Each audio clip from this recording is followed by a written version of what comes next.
बिस्मिल्लाहिर्रहमानिर्रहीम। आज हम इंट्रोडक्शन टू मार्केटिंग के लेक्चर नंबर 3 के साथ, जिसमें हमने बहुत सारी चीज़ें लॉन्ग टाइम जो है वो डिस्कस कर ली थी।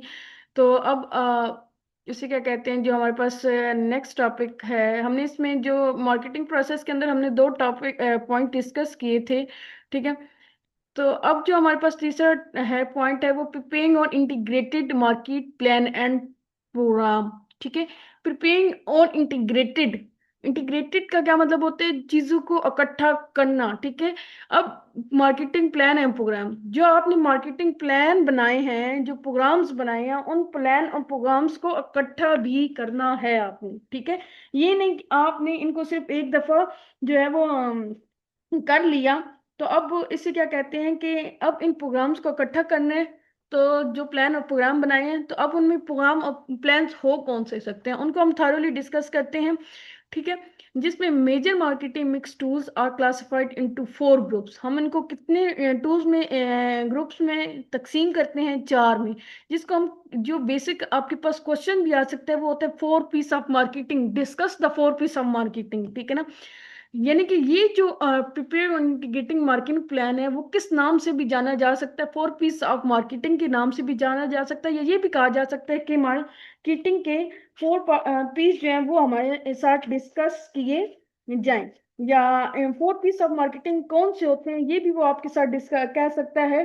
ठीक है। और इस तरीके से वो मुख्तलिफ, मतलब इस हवाले से बहुत से क्वेश्चन है, 4 पीस ऑफ मार्केटिंग के हवाले से आपसे बहुत से क्वेश्चंस बन सकते हैं। तो लिहाजा वो क्या कहता है कि नेक्स्ट 4 पीस अब होते कौन से हैं? अब आप ये चीजें देखें। प्रोडक्ट, पहला पीस प्रोडक्ट, दूसरा प्राइस, तीसरा प्लेस, चौथा प्रमोशन। यानी वो चारों किस से शुरू होते हैं? पी से शुरू होते हैं। जो प्रोडक्ट है, वो क्या कहते हैं? First, create a need satisfying market offering. First, सबसे पहले क्रिएट, बनाएं, अ नीड, जरूरत, सेटिस्फाइंग, जो मुतमईन करे, मार्केट ऑफरिंग, लोगों को जो मार्केट में ऑफर किया जा रहा है। प्रोडक्ट, आपने वो प्रोडक्ट बनानी है मार्केट के अंदर, जो आप प्रोडक्ट ऑफर कर रहे हैं, वो लोगों की जरूरत को मुतमईन भी करे, यानी पूरा भी करे। ठीक है। तो यानी कि first create a need satisfying, first create a need satisfying market offering. यानी कि आपने मार्केट में वो प्रोडक्ट ऑफर करनी है जो आपको वहाँ जो है वो लोगों की नीड को सेटिस्फाई भी करें। अगर आप अब देखिए ना, मैंने आपको बताया था कि 3 क्लासेस होती हैं। एक लीड होती है, एक मिडल होती है, एक लोअर होती है। अब जो लीड होती है, उसकी जो डिमांड्स होती हैं या उसकी नीड्स होती हैं, वो मुख्तलिफ होंगी। ठीक है ना। वो बेसिकली उनकी नीड्स नहीं होती, उनकी वांट्स होती हैं। ठीक है। तो जो मिडल होती हैं, उनकी नीड्स वांट मिक्स होती हैं, और जो लोअर होती हैं, उनकी नीड्स होती हैं। अब आपकी मार्केट देखनी है कि आपकी मार्केट है कौन सी। अब इलीट के लिए है, तो आपकी वहां पे प्रोडक्ट ऑफरिंग मुख्तलिफ होगी। अगर मिडल है, तो वहां पे आपकी प्रोडक्ट ऑफरिंग मुख्तलिफ होगी। अगर वो जो है आपकी, ये है, लोअर है, तो उसके लिए आपकी प्रोडक्ट ऑफरिंग मुख्तलिफ होनी चाहिए।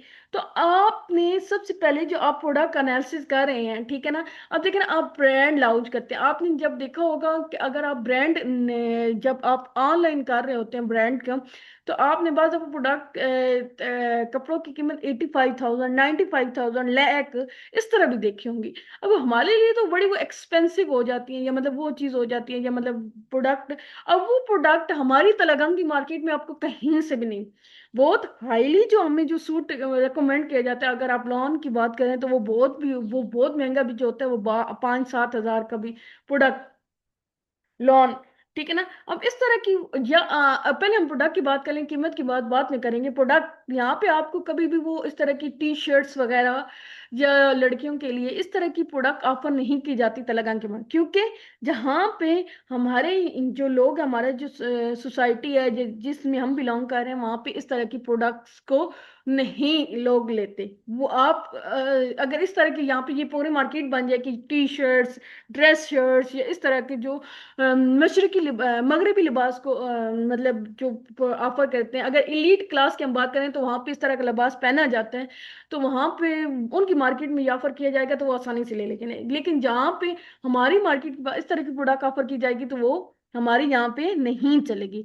तो प्रोडक्ट जो होती है वो first create a need satisfying market offering. आगे आ जाती है, नेक्स्ट आ जाती है price. Price it must decide how it will charge for the offering. जो आप प्रोडक्ट ऑफर कर रहे हैं उसके लिए आपने कितना चार्ज करना है, ठीक है। हाउ इट विल, जो आप प्रोडक्ट ऑफर कर रहे हैं, ठीक है। अब मैंने आपको पहले भी बताया था कि हमने चूंकि हमारा ये तलगंग, में अपनी तलगंग के हवाले से ही बात करूंगी कि हमारे तलगंग में चूंकि मिडिल क्लास ज्यादा है, लीड क्लास तो बहुत कम होगी। मतलब आप इसको थोड़ा अपर, जो हमारे यहाँ अमीर कबीर लोग भी जो हमारी नजर में है वो भी अपर क्लास हो जाती है। लीड क्लास तो बहुत अमीर कबीर लोग होते हैं, ठीक है।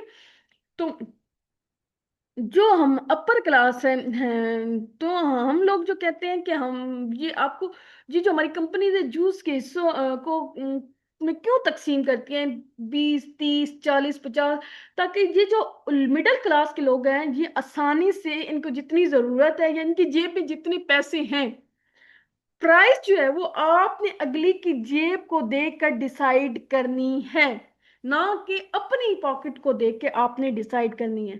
प्राइस जो है वो क्या करनी है, आपने हमेशा अगले की पॉकेट को देख के डिसाइड करनी होती है कि आया आपके पास आप इतना चार्ज करेंगे इस मार्केट में से, या इस प्रोडक्ट का आपको इतना चार्ज करना चाहिए। अपने प्रोडक्ट को भी आपको देखना होगा, अपनी मार्केट को भी देखना होगा। प्लेस प्लेस तो मैंने आपको वैसे ही ये हम पहले भी डिस्कस कर सकते हैं कि कहाँ पे कौन सी market, how it will make the offering available to target consumer. कि प्लेस कहाँ पे, कौन सी मार्केट पे, कौन सी जगह पे, कौन सी कंज्यूमर को कौन सी प्रोडक्ट ऑफर करनी है। जैसे मैंने आपको बताया, कॉलेज के बाद आप स्टेशनरी शॉप डालेंगे, पार्क के बाद आप टॉयज की शॉप बनाएंगे, खिलौनों की शॉप बनाएंगे। तो मतलब आपको ये सेंसेस होनी चाहिए कि कहाँ पे कौन सी प्रोडक्ट होगी, ठीक है। आप फॉर एग्जांपल कपड़ों वाली मार्केट है, तो वहां पे अगर आप अपनी शॉप भी कपड़ों वाली बना लेते तो आसानी से सेल हो जाएगी। लेकिन अगर आप किसी दूर दराज बहुत एक इलाके में, यहाँ पे अगर जैसे कि हम जहाँ पे सारे स्कूल हैं, कॉलेजेस हैं, और बाहर आप एक कपड़ों वाली शॉप बना लेते हैं, तो वहां पे आपकी नहीं होगी प्रोडक्ट इतनी सेल। क्यों? क्योंकि बच्चे यहाँ पे पढ़ने आते हैं, उनके पास इतनी पॉकेट मनी नहीं होती कि वहां आके रोजाना आपका कोई सूट खरीदेंगे, ये रोजाना आपके 8, 10 सूट निकल जाएंगे सेल होके।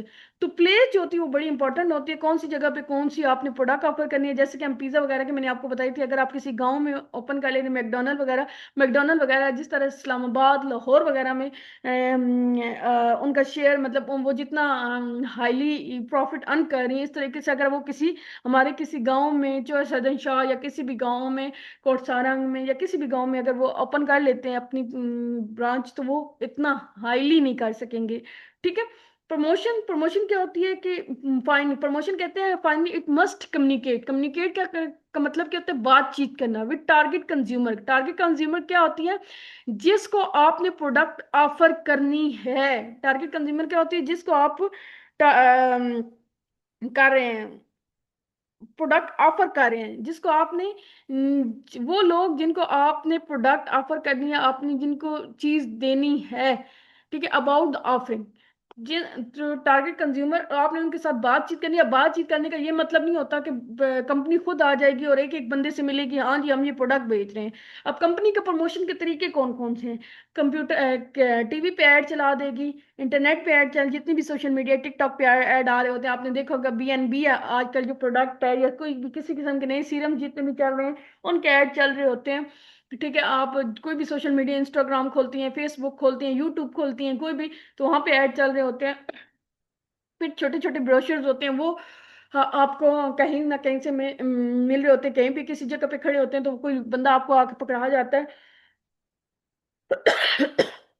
छोटे छोटे गिफ्ट हैम्पर्स होते हैं, ये वो तमाम तरीके थे प्रमोशन के, जिससे हम कंज्यूमर से कम्युनिकेट कर रहे होते हैं कि हम आया हमारी ये प्रोडक्ट है और आप ये लेना चाहेंगे या नहीं लेना चाहेंगे, ठीक है। तो मतलब उन लोगों तक अपनी प्रोडक्ट की तफसीलात पहुंचाई जा रही होती हैं।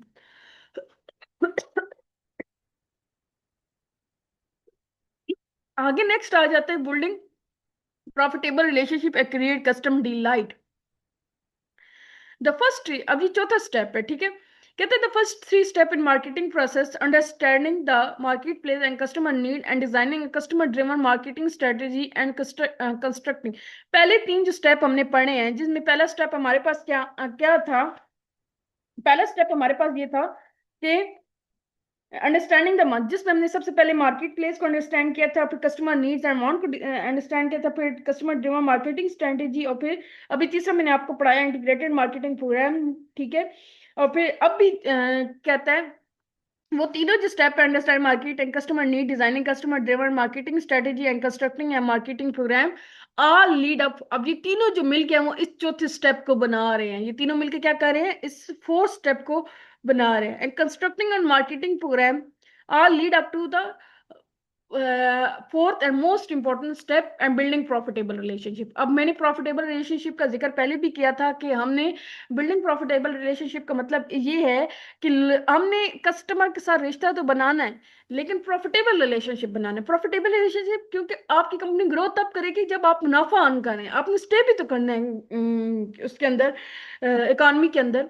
ठीक है, जब आप स्टे करेंगे तो आप कस्टमर की नीड्स अमाउंट को पूरा करते रहेंगे, तो वो स्टे आप तभी करेंगे कि जब आप अपनी जो प्रोडक्ट सेल कर रहे हैं या जो आप भी कस्टमर को जो चीज प्रोवाइड कर रहे हैं उसमें से आप मुनाफा भी अर्न करें। ठीक है, कस्टमर को क्वालिटी प्रोडक्ट भी प्रोवाइड करें और अपना मुनाफा भी जारी करें। अब वो कहते हैं customer relationship management is the most important concept of modern marketing. Customer relationship management is the overall process of building and maintaining profitable relationship by delivering. कैसे ये रिश्ता का building and maintaining profitable relationship by delivering superior customer value and satisfaction, कि जब हम customer को क्या कर रहे होते हैं, सुपीरियर वैल्यू दे रहे होते हैं, यानी कि कस्टमर को जब सुपीरियर वैल्यू दी जा रही होती है, जब हम कस्टमर को क्वालिटी प्रोडक्ट प्रोवाइड करेंगे, जब हम कस्टमर को अहमियत देंगे, वैल्यू देंगे। ठीक है, ये जैसे हमने कहा it deal with aspect of acquiring keeping and growing customer. अब ये कैसे वैल्यू दी जा रही होती है कि पहले कस्टमर को अक्वायर करना, यानी उसको प्रमोशन, जैसे हमने कहा उसको अपनी तरफ मुतवज्जो करना, फिर उसको अपने साथ लेकर चलना एंड ग्रोइंग टुगेदर। ठीक है, ग्रोइंग टुगेदर का क्या मतलब है कि इकट्ठे चलना, और फिर ग्रोइंग कस्टमर यानी कस्टमर को ये वक्तन फवक्तन अच्छी और उसमें नई नई चीजें और उसमें नए नए, जैसे ना आप बी एंड बी के प्रोडक्ट नए नए वो उसमें फ्लेवर ऐड करेंगे, ये हनी की है, ये वो फलाना फ्लेवर है, ये फलाना इस तरह का है, वो ऐड करके वो इस तरीके से करते रहते हैं ताकि जो है वो आप वो खुश होते रहें कि हाँ जी अब इसमें तो ये भी आ गई। जैसे हम लेज का मैंने आपको पहले भी मिसाल दी थी, अब योगर्ट भी आ गया, फलाना फ्लेवर भी आ गया, फलाना फ्लेवर भी आ गया। तो वो इसलिए क्योंकि जब हम एक ही प्रोडक्ट के साथ एक ही चीज को हम लॉन्ग टाइम नहीं, अब देखिए ना, अब रमजान चला, आप लगातार जब पूरे महीने पकोड़े भी खाते हैं तो बोर हो जाते हैं।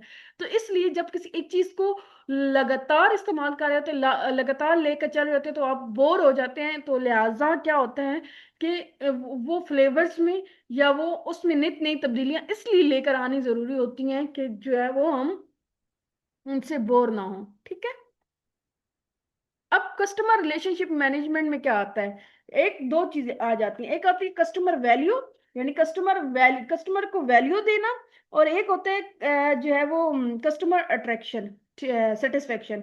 अब कस्टमर वैल्यू कैसे होगी, attracting and ten customer can be difficult task, customer can face क्योंकि कस्टमर को अपने साथ जारी रखना बड़ा एक मुश्किल काम होता है। क्यों जारी रखना मुश्किल काम होता है, क्योंकि आपकी मार्केट के अंदर with in second customer move होने में, आप एक शॉप पे गया, एक साथ लेस पड़ा दूसरी कंपनी का साथ कोई पड़ा हुआ है, तो कस्टमर ने 1 मिनट, जैसे पेप्सी और कोक इकट्ठी पड़ी हुई है, अब कस्टमर ने हाथ आगे करना, या पेप्सी उठा लेनी या कोक उठा लेनी है, तो विद इन सेकंड उसने मूव ऑन कर जाना है। तो अब उसको अपने साथ किस तरीके से जारी रखना है कि अब विद इन, या तो कीमत के जरिए, ठीक है, या फिर उसके साथ कोई ऐसी चीजें अटैच कर देना कि जिससे उसे लगे कि हाँ ये जो है ना ये मेरे फेवर में है। ठीक है, तो इस तरीके से कस्टमर को वैल्यू दी जाती है। Customer satisfaction to extend which customer perceived, ठीक है, परसीव्ड मैचेस बाय एक्सपेक्टेशन, यानी कि जब आप कस्टमर के एक्सपेक्टेशन पूरी करते हैं तो क्या हो जाती है, कस्टमर की जो एक्सपेक्टेशन जब पूरी होती है तो कस्टमर आपके साथ सेटिस्फाई होना शुरू हो जाता है। तो इस तरीके से जब कस्टमर की एक्सपेक्टेशन पूरी होती है तो कस्टमर आपके साथ मजीद जुड़ना शुरू हो जाता है। तो ये टॉपिक आज के लेक्चर हम यहीं तक क्लोज करते हैं। जो भी बात आपको समझ नहीं आई है, आप मार्केटिंग को, अब आपने जितने भी आप सोशल मीडिया यूज कर रहे होते हैं तो आपने इसको मार्केटिंग के हवाले से जज करना होगा कि क्या यहाँ जो मैं पॉइंट्स पढ़ा रही हूँ, तो वो जो मैं पॉइंट्स पढ़ा रही हूँ तो वो कहाँ पे एप्लीकेबल हो रहे होते हैं, कि आपको कहाँ समझ आएगी कि ये, हाँ, ये जो कस्टमर सेटिस्फेक्शन है ये कहाँ पे आ रही है समझ। तो ये जो है आज का आपका टास्क भी ये है कि आपने मुझे बताना है कि कोई प्रोडक्ट जो है वो आपके फेवर में, कौन सी प्रोडक्ट जो है वो आपके फेवर में काम कर रही है और आपको लगता है कि इसके अंदर ये क्वालिटी है जिसकी वजह से आपको लगता है कि ये आपके फेवर में काम कर रही है। ठीक है, thank you so much, Allah Hafiz.